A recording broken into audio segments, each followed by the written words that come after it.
My name is Bessie Davis, and I'm going to read 3 poems.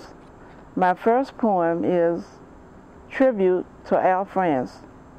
Al France is my father who passed away during my early childhood. You left me at an early age. Your life was short-lived on life's stage. This was meant to be the separation of you and me.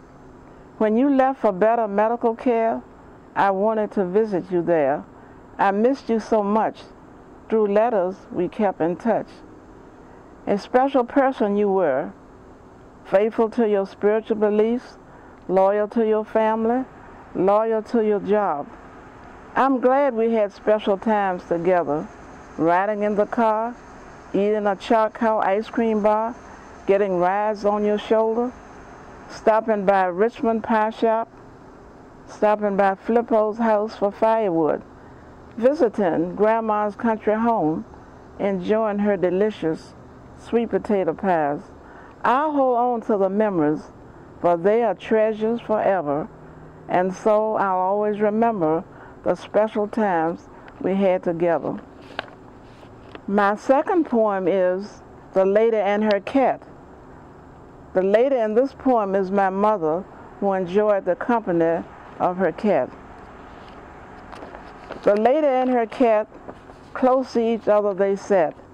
The lady sitting in her rocking chair, the cat on the footstool there. The lady talks to her cat. Can the cat understand that?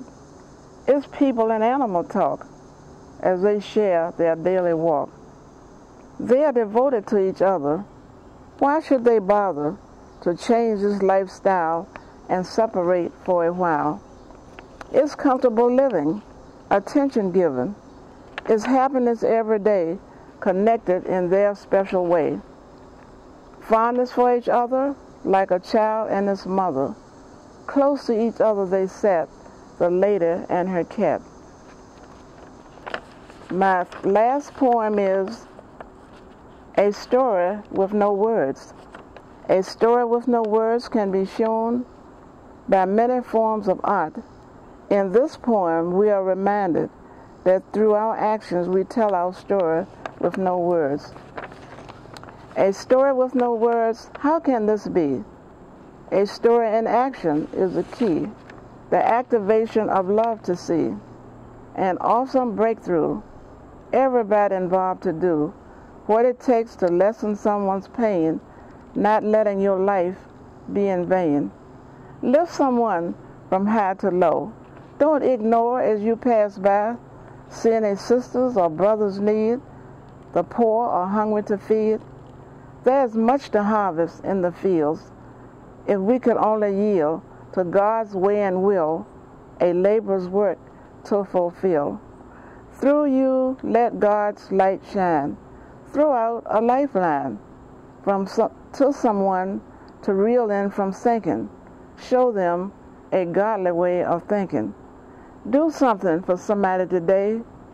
Do it without delay. Act without saying any words. That's your story with no words.